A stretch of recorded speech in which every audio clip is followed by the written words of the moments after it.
स्वागत है आपका हमारे चैनल गणेश एकेडमी पर। जैसे कि हम संख्या सिद्धांत नंबर सिस्टम पढ़ रहे थे, है ना। उसका पार्ट फर्स्ट हमने कंप्लीट कर लिया था, उसमें कुछ चीज़ें बाकी रह गई थी। आज उनको हम पार्ट सेकंड में कंप्लीट करेंगे। अगर आप लोगों ने अभी तक हमारा चैनल सब्सक्राइब नहीं किया है तो जल्दी से सब्सक्राइब करें और बेल आइकन भी दबा लें। ठीक है, तो चलिए स्टार्ट करते हैं। संख्या सिद्धांत, इसमें हमारे अभाज्य संख्या, सम संख्या, विषम संख्या और अंक, ये सारी चीजें हो गई थी। अब इसके बाद आती है हमारी प्राकृत संख्या। प्राकृत संख्या, प्राकृत संख्या, प्राकृत संख्या। अब देखिए प्राकृत संख्या आखिर कहते किसे। तो प्राकृत संख्या में कुछ नहीं है, इसी के अंदर हमें यहाँ पर ये देखो 1, तो ऐसी संख्या, ऐसी संख्या जो एक से शुरू होकर, एक से शुरू होकर कहाँ तक चले, अनंत तक चले, उसी को क्या कहते हैं, प्राकृत संख्या कहते हैं। ऐसी संख्या जो एक से शुरू होकर अनंत तक चले उसे कहते हैं प्राकृत संख्या। ठीक है, जैसे 1 2 3 4 5 6 और इन्फिनेटिव यानी कि अनंत तक, ये कहलाती है हमारी प्राकृत संख्या। फिर इसके बाद आती है पूर्ण संख्या। कौन सी संख्या, पूर्ण संख्या। तो पूर्ण संख्या किसे कहते हैं, देखो ऐसी संख्या जीरो से लेकर, जीरो से लेकर कहाँ तक चले, अनंत तक चले। ऐसी संख्या, ऐसी संख्या जो जीरो से लेकर के कहाँ तक चले, अनंत तक चले, उसी को कहते हैं हम कौन सी संख्या, पूर्ण संख्या। ऐसी संख्या जो जीरो से लेकर के अनंत तक चले उसे कहते हैं पूर्ण संख्या। क्लियर है। तो ये कहाँ तक हो गई, जैसे 0 टू इन्फिनिटिव यानी कि जीरो से लेकर के अनंत तक चले उसे कहते हैं पूर्ण संख्या। ठीक है, अब इसके बाद संख्याएं तो लगभग लगभग हो चुकी है। अब इसके बाद हम पढ़ते हैं स्थानीय मान। कौन सा मान, स्थानीय मान, स्थानीय मान।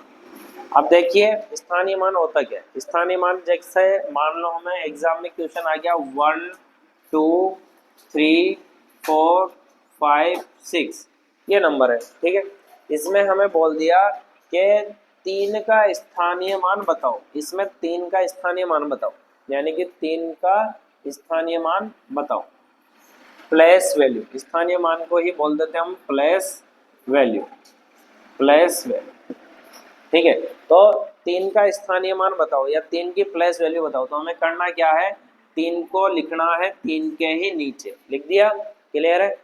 अब 3 के बाद में कितने अंक है, 1 2 3, कितने अंक है 3, तो 3 0 लगा दो, 1 2 3, तो ये हमारा क्या हो जाएगा, स्थानीय मान यानी कि प्लेस वैल्यू, यानी कि 3 की प्लेस वैल्यू क्या हो जाएगी, 3000। इसी तरह से सपोज करो हमें क्वेश्चन, यही क्वेश्चन दिया है, इसमें पूछ लिया हमें 2 यानी कि 2 का स्थानीय मान। तो 2 का स्थानीय मान कैसे निकाल लेंगे, 2 की जगह तो क्या लिख देंगे 2। क्लियर है।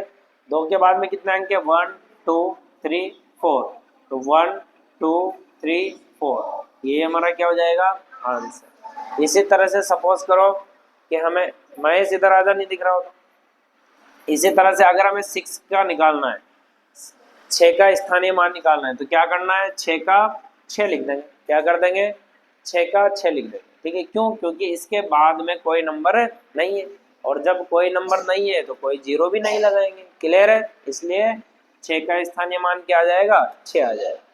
ये हो गया आपका स्थानीय मान। इससे अगर कोई क्वेश्चन पूछे तो हम इस तरह से हम आंसर दे सकते हैं। फिर इसके बाद आता है अंकित मान। कौन सा मान, अंकित मान, अंकित मान। अब देखो अंकित मान क्या होता है। अंकित मान जैसे सपोज करो हमसे क्वेश्चन पूछा 5 6 7 8 5678।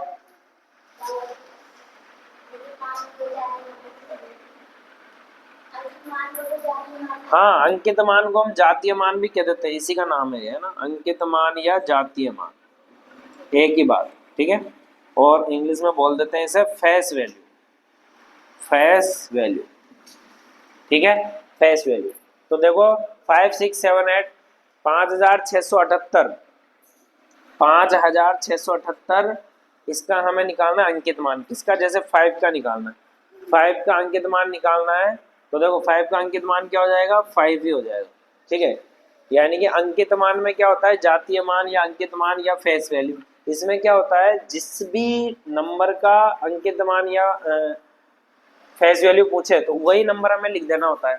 जैसे 5 का पूछा तो 5, 6 का पूछे तो 6, 7 का पूछे तो 7, 8 का पूछे तो 8, यानी कि किसी का भी पूछे वही हमारा क्या होता है? आंसर। स्थानीय मान में क्या कर रहे थे हम?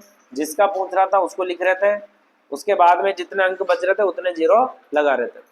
और इसमें क्या होता है? जिसका पूछ रहा है, जितना पूछ रहा है वही हमारा आंसर है। जैसे 5 का पूछा 5 है, 6 का पूछा 6 है, 7 का पूछा 7, 8 का पूछा 8। क्लियर है?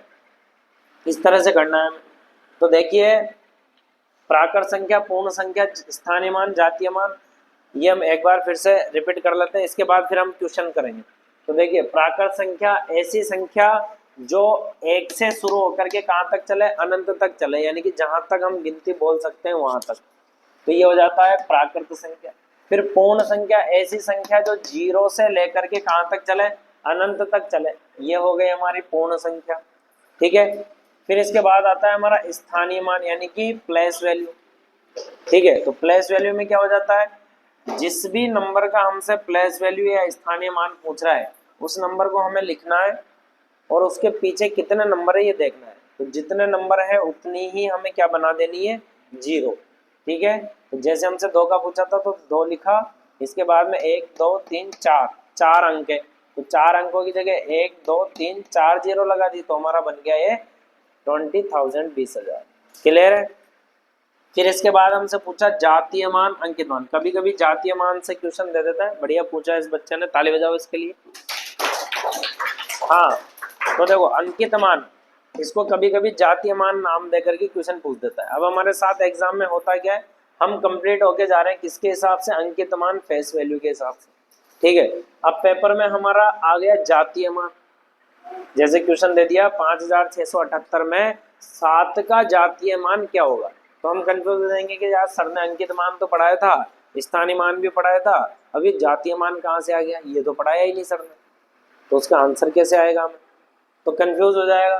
तो बच्चा क्या है, आता तो है उसे, लेकिन आता किस नाम से है? अंकित नाम से। इसलिए किसी भी क्वेश्चन के अगर एक या एक से ज्यादा नाम है किसी भी चीज के, तो वो भी हमें याद कर लेना है, याद रखना है।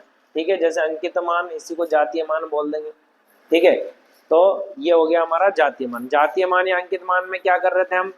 केवल जिसका पूछ रहा था वही आंसर दे रहे थे। 5 का पूछा 5 दे दिया, 6 का पूछा 6 दे दिया, 7 का पूछा 7 दे दिया, 8 का पूछा 8 दे दिया। क्लियर है? हाँ हाँ, तो ये हो जाएगा हमारा। क्लियर है? उसकी भी चर्चा करेंगे आगे, है ना। ये हमारा लगभग इसका जो बेसिक है वो सारा कंप्लीट हो चुका है। अब यहाँ से क्वेश्चन किस टाइप के आते हैं उसके बारे में हम बात कर लेते हैं। जैसे क्वेश्चन आ जाता है कभी कभी कि सबसे छोटी अभाज्य संख्या है, सबसे छोटी अभाज्य संख्या है। तो अभी तक हमने पढ़ा था, तो बताओ सबसे छोटी अभाज्य संख्या क्या है? 2 है भाई। हमने लिखा ना, अभाज्य संख्याएं जब पढ़ी थी तो सबसे पहले क्या लिखा था? 2, है ना। तो सबसे छोटी अभाज्य संख्या क्या है? 2। इसी तरह से क्वेश्चन बन जाता है सबसे छोटी प्राकृत संख्या, तो सबसे छोटी प्राकृत संख्या क्या है? 1। इसी तरह से क्वेश्चन बन सकता है सबसे छोटी पूर्ण संख्या, तो सबसे छोटी पूर्ण संख्या क्या है? 0।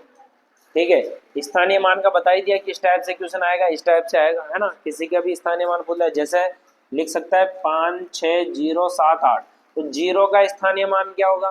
तो 0 का स्थानीय मान क्या होता है? 0 की जगह 0 लिख देंगे, 0 के बाद में कितने अंक है? 2, तो 2 0 लगा देंगे। अरे तो 0 के पीछे तो कितनी भी 0 लगा दो 0 ही रहेगा, इसलिए 0 का स्थानीय मान हमेशा क्या हो जाएगा? 0। और 0 का अंकित मान भी हमेशा क्या हो जाएगा? 0। तो इस तरह से हम स्थानीय मान निकाल सकते हैं। यहाँ से एक चीज और देखते हैं, इसमें एक क्वेश्चन आता है 4 अंकों की बड़ी से बड़ी तथा 5 अंकों की छोटी से छोटी संख्या का अंतर, इस टाइप का क्वेश्चन भी आता है। तो देखिए, बड़ी से बड़ी संख्या, जब भी हमें जितने भी अंकों की सबसे बड़ी संख्या निकालने को बोले तो हमें क्या कर लेना है? सबसे बड़ी संख्या। तो हमसे बोला एक अंक की सबसे बड़ी संख्या, तो एक अंक की सबसे बड़ी संख्या क्या हो जाएगी? 9। अगर हमसे बोले कि दो अंक की सबसे बड़ी संख्या तो क्या हो जाएगी? अगर हमसे बोले कि तीन अंक की सबसे बड़ी संख्या तो क्या हो जाएगी? हमसे बोले कि चार अंक की सबसे बड़ी संख्या तो क्या हो जाएगी? यानी कि जितने भी अंकों की सबसे बड़ी संख्या बोले उतनी ही बार क्या लिखते जाना है? 9 को हमें लिखते जाना है। जैसे एक अंक की बोला तो एक बार 9 लिख दिया, बात है नहीं। दो अंक की बोला तो दो बार 9 लिख दिया, ठीक है। तीन अंक की बोला तो तीन बार 9 लिख दिया। चार अंक की सबसे बड़ी संख्या बोला तो चार बार 9 लिख दिया। पांच अंक की सबसे बड़ी संख्या बोले तो पांच बार 9 लिख देंगे। छह अंक की सबसे बड़ी संख्या बोले तो छह बार 9 लिख देंगे। सात अंक की सबसे बड़ी संख्या बोले तो कितनी बार 9 लिख देंगे? सात बार 9 लिख देंगे। क्लियर है? तो ये इस तरह से हमें सबसे बड़ी संख्या निकाल लेनी है। अब इसके बाद आती है सबसे छोटी संख्या। सबसे छोटी संख्या, तो सबसे छोटी संख्या कैसे निकालेंगे? जैसे क्वेश्चन आ जाता है स्टार्टिंग में, एक अंक की सबसे छोटी संख्या। तो एक अंक की सबसे छोटी संख्या क्या है? एक, क्योंकि गिनती की शुरुआत कहाँ से होती है ना? जैसे हम गिनती बोलते हैं तो कैसे बोलते हैं? 0 1 2 3 4 बोलते हैं क्या? नहीं, क्या बोलते हैं? 1 2 3 4 5 6 ऐसे। तो यानी कि शुरुआत कहाँ से हुई? एक। तो सबसे छोटी संख्या भी क्या हो जाएगी? एक। एक अंक की, एक ही है इसमें। फिर अगर हमसे बोले कि दो अंक की सबसे छोटी संख्या तो क्या करेंगे? एक तो लिखना ही लिखना है, इसके पीछे एक जीरो और लगा देंगे तो बन गए दो अंक। एक दो बन गए दो अंक। तो दो अंक की सबसे छोटी संख्या क्या हो गई? 10। लड़की इधर आ जाओ, वहां मत बैठे, इधर आ जाओ। तो दो अंक की सबसे छोटी संख्या क्या हो गई? 10। फिर इसके बाद में अगर हमसे बोलेंगे तीन अंक की सबसे छोटी संख्या, तो एक तो लिखना ही लिखना है, इसके पीछे कितने जीरो लगा देंगे? दो। तो तीन बन गए, गिन लो, 1 2 3। फिर इस तरह से अगर हमसे बोलेंगे चार अंक की सबसे छोटी संख्या, तो एक तो लिखना ही लिखना है, 1 2 3। 1 2 3 4 बन गए चार अंक। तो चार अंक की सबसे छोटी संख्या बन गई। हमसे बोले कि पांच अंक की सबसे छोटी संख्या, तो एक तो लिखना ही लिखना है, एक के पीछे कितने जीरो लगा देंगे? चार। तो पांच अंक की क्या बन जाएगी? सबसे छोटी संख्या। छह अंक की सबसे छोटी संख्या बोले तो क्या करना है? एक तो लिखना ही लिखना है, एक के पीछे कितने जीरो लगा देंगे? पांच जीरो लगा देंगे। छह अंक की सबसे छोटी संख्या बन जाएगी। सात अंक की सबसे छोटी संख्या बनानी है तो कैसे बनाएंगे? एक तो लिखना ही लिखना है, एक के पीछे कितने जीरो लगा देंगे? 6 जीरो लगा देंगे। तो सात अंक की सबसे छोटी संख्या बन जाएगी। तो जितने भी अंक की सबसे बड़ी संख्या पूछे उतनी ही बार 9 लिख देना है। जितने भी अंक की सबसे छोटी संख्या पूछे पहले एक लिख देना है और उसके बाद में उतने ही उससे एक कम जीरो लगा देना है। ठीक है, आगे बात समझ में? सबसे बड़ी सबसे छोटी। तो इस तरह से यहाँ से भी हमारे क्वेश्चन बन जाते हैं। अब आगे चलते हैं। फिर बात आ जाती है सम संख्या, विषम संख्या, अभाज्य संख्या। इनसे किस टाइप से क्वेश्चन बनते हैं? तो इस तरह से तो बनने हैं, लेकिन इसके बाद कुछ फॉर्मूले भी हैं, कुछ सूत्र भी है इसके, है ना? तो उनसे क्वेश्चन बनते हैं। उन फॉर्मूलों को, सूत्रों को हम नेक्स्ट पार्ट में पढ़ेंगे, पार्ट 3 में। ठीक है, तो आज के लिए यहीं तक, कल फिर इसकी बात करेंगे। ठीक है, मिलते हैं हम नेक्स्ट पार्ट में कल संख्या सिद्धांत के साथ। Okay, good bye.